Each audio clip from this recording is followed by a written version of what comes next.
তাৰপিছত মই ভাত খাই হাতটো ধুই উঠি যোৱাৰ লগে পিছে তাই ডিছত ভাত খায়।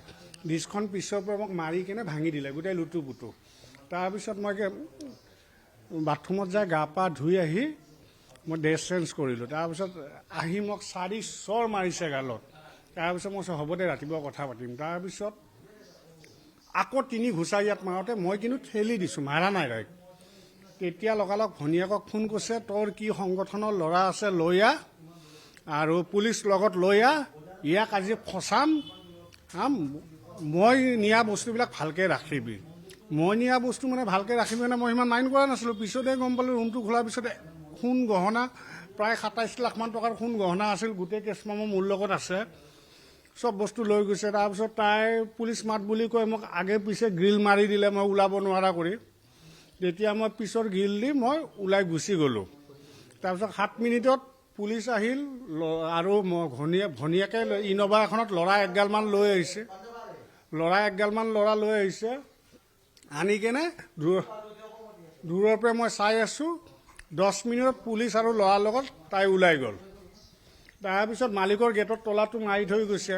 গেটৰ তলাটো মাৰি থৈ যোৱাৰ পিছত মই নেক্সট ডে মালিকক আহি ক'লোঁ, আন এপাত চাবি আপোনাৰ তাত আছে, খুলি দিয়ক।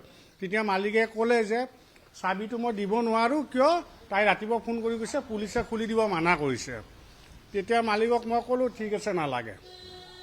3 তাৰিখে ফেব্ৰুৱাৰী কি কৰিলোঁ, তাইতো 2 তাৰিখে গৈছে, 3 তাৰিখে মই তাইক ফোন কৰিলোঁ চাবিটো দে, দিম বোলে। 3-4 তাৰিখলৈকে মোক ঠগিলে।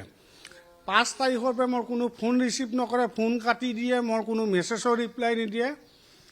5 তাৰিখে সন্ধিয়া কি কৈছে, মই তাইক মাৰপিট কৰা বুলি দিছপুৰ থানাত মোৰ নামত এটা কেছ ৰুজু কৰিছে। বিভিন্ন ধৰণৰ ছেকশ্যন লগাইছে, লাষ্টৰ ছেকশ্যনটো নন এভেইলেবল 109 লগাইছে। তাৰপিছত মই কি কৰিলোঁ, মই হাইকোৰ্টৰ পৰা মই বেল ল'লোঁ। বেল লৈ কিনে ষ্টেটমেণ্ট দিলোঁ।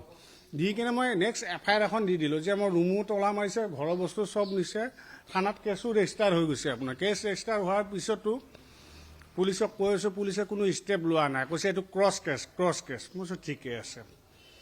কথা গ'ল 26 তাৰিখে, এই আপোনাৰ মাৰ্চৰ 26 তাৰিখে থানাত মই এখন এপ্লিকেশ্যন দিলোঁ যে মই ৰুমটো খুলিব লাগে, মোৰ মেডিচিন ঔষধ কাপোৰ কানি চব আছে তাত,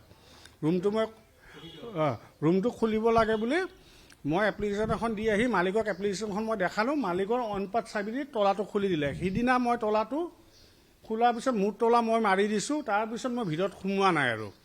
ছানডে 29 তাৰিখে মই তলাটো খুলি ভিতৰত সোমাই চাওঁ যে একো বস্তু নাই। তাৰপিছত আলমাৰী 2টাত তলা মৰা আছিল, মই মানুহ মাতি আনি তলা খোলালোঁ।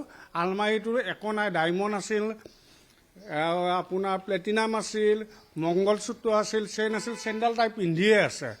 একো বস্তু নাই। পাছপৰ্ট আছিল 47,000 টকা, সেইখিনিও নাই, একো বস্তুৱে নাই।